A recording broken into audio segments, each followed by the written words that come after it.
끝없이 올라가는 국채금리, 연내 금리 인하는 없는 것일까요?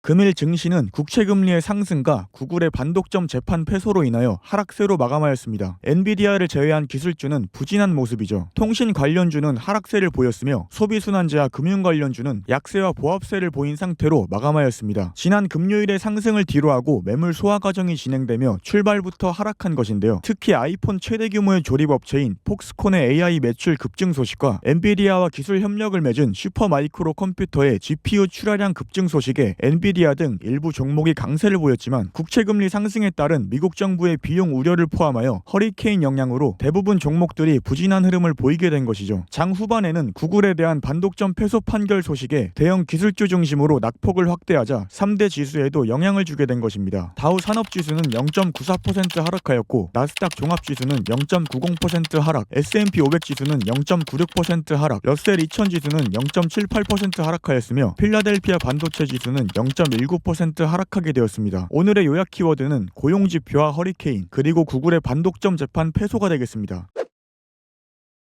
지난 금요일 미국 비농업 고용자 수가 시장 예상치를 크게 상회한 25만 4천 건으로 발표되며 고용시장이 견고함을 보이고 있다는 소식이 전해졌다는 것은 모두 아실 텐데요. 그러나 이러한 고용보고서의 선행 역할을 하는 컨퍼런스 보드의 고용 동향지수가 109.54에서 108.48로 둔화되는 등 고용시장의 향후 전망은 그리 좋은 모습이 아닌 상황입니다. 특히 2022년 9월 이후 지속적으로 둔화되고 있어 향후 고용시장의 부진 가능성은 여전히 진행 중이라고 볼 수 있었는데요. 그럼에도 시장은 지난 금요일 강한 고용보고서 결과를 반영하며 미국 10년물 국채금리의 상승률은 4%를 넘어섰고 11월 금리 동결확률이 13.4%까지 올라서면서 증시의 하락을 주도하였습니다. 그런 가운데 개별 종목 차별화가 진행된 점도 특징으로 꼽혔는데요. 유틸리티는 국채금리 상승을 이유로 하락하였으며 가장 강력한 허리케인 등급인 5등급으로 분류되는 허리케인 밀턴의 영향으로 보험주의 하락이 뚜렷하였고 소비 관련 종목군의 부진도 특징인 장세였습니다. 여기에 대서양에서 또 다른 허리케인 인 레슬리가 다가오면서 밀턴의 경로를 따라 올라가게 만들며 더 큰 피해 가능성이 제기되고 있는데요. 2018년 당시 레슬리는 포르투갈에 176년 만에 이례적인 피해를 안겨주었으며 2005년 당시 미국 본토를 강타한 허리케인 중에서 역대 두 번째로 많은 사상자를 주었다는 기록을 보유하고 있습니다. 물론 인적 피해도 있겠지만 관련 피해는 향후 고용 데이터의 부진 가능성과 연말 쇼핑 시즌을 앞두고 소비 둔화 가능성을 높일 수 있겠는데요. 한편 앞서 말씀드렸듯이 알파벳이 구글과 에픽게임즈 간 반독점 소송에서 패소하자 하락이 확대되었는데요. 샌프란시스코 연방 판사는 구글의 앱스토어 관련 비즈니스에 대한 전면 개편을 요구하였고 이러한 판결로서 안드로이드 사용자들은 구글 스토어 이외에 다른 앱스토어 등에서 앱을 다운받을 수 있게 허용해야 되는 것이죠. 향후 항소가 가능한 것도 사실이지만 반독점 이슈에서의 샌프란시스코 연방 법원의 판결은 대형 기술주에 대한 반독점 이슈를 자극하면서 대부분 대형주의 하락이 확대되는데 가장 큰 영향을 주었습니다. 이에 4% 상승하던 엔비디아도 상승을 축소하게 된 것이죠.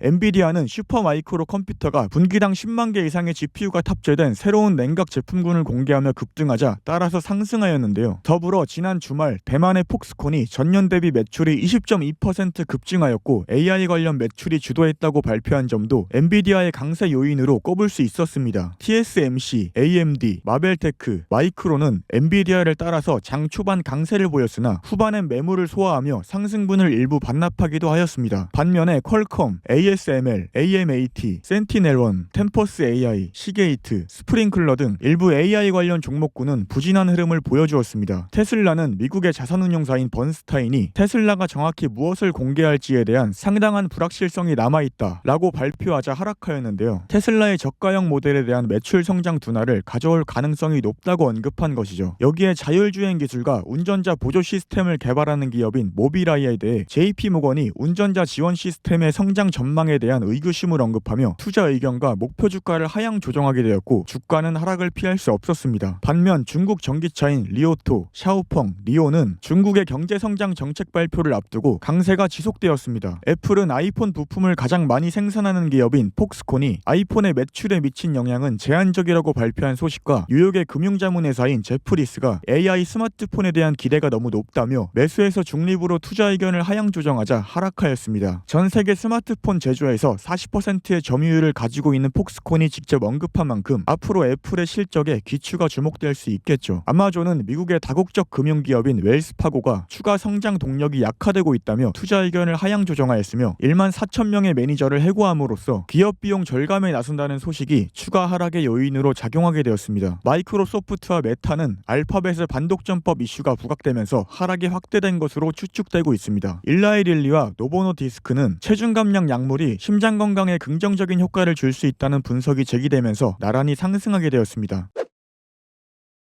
오늘의 주목해볼 만한 기업은 패닉바잉이 오기 전에 주시해야 될 소형주인데요. 패닉바잉은 가격 상승, 물량 소진 등에 대한 불안으로 가격에 관계없이 생필품이나 주식, 부동산 등을 사들이는 행위를 뜻하는데요. 즉 공급보다 수요가 더 많다는 것입니다. 큰 상승을 시작하기 전에 미리 알아봐 두어야겠죠. 오늘의 주목해볼 만한 기업 바로 마라홀딩스인데요. 암호화폐를 거래하시는 분들에게는 마라톤 디지털홀딩스라는 이름이 더 익숙하실 겁니다. 이번 연도 4월에 있었던 4차 반감기 이후 비트코인의 총 공급량은 7월 말일을 기준으로 92.5%가 이미 채굴되었는데요. 정확한 채굴량은 실시간으로 바뀌기 때문에 확실하지는 않지만 잔여 채굴량이 줄어들면서 비트코인 인플레이션율은 0.84%로 떨어지고 있는 상황입니다. 역사적으로 되돌아봤을 때 비트코인이 반감기 이후 사상 최고가를 경신하려면 1년에서 최대 18개월이 걸리는데요. 이때 마라홀딩스와 같은 비트코인 채굴 회사의 수익률은 크게 증가할 수밖에 없습니다. 물론 현재는 매우 낮은 상황이며 채굴 업체들의 매출만큼이나 주가도 아직 상승하지 않았다는 것이죠. 현재 마라홀딩스는 1100메가와트의 컴퓨팅 용량을 갖춘 14개의 데이터 센터를 보유하고 있으며 2024년 2분기에 2058개의 비트코인을 채굴하여 비트코인 보유량을 14억 달러로 늘렸는데요. 채굴 속도를 나타내는 해시레이트는 전년 대비 50% 이상 늘어난 수치를 기록하고 있습니다. 또한 시설 업그레이드를 명분으로 텍사스 그랜베리 데이터 센터에 침수 냉각 기술을 배치해둔 상황이기도 하죠. 8월에 2억 5천만 달러 규모의 전환사채 발행을 발표하였고 마라홀딩스의 주가는 연초 이후 고점을 기준으로 60% 이상 하락하기도 하였습니다. 다만 2024년 말까지 40해시 이상의 해시레이트 용량을 실현한다면 가히 최고의 비트코인 채굴업체가 되겠죠. 마라홀딩스의 차트는 피보나치 되돌림 0.5 레벨과 VRVP 지표상으로 거래가 가장 많이 이루어진 구간, 그리고 형성 중인 것으로 보이는 상승 채널 정도만 참고하셔도 되겠습니다. 추가적으로 실시간 정보를 받아보실 분들은 영상 고정 댓글에 있는 링크를 참고하시면 되겠습니다. 여기서 오늘 영상은 마치도록 하겠고요. 시청해주셔서 감사합니다.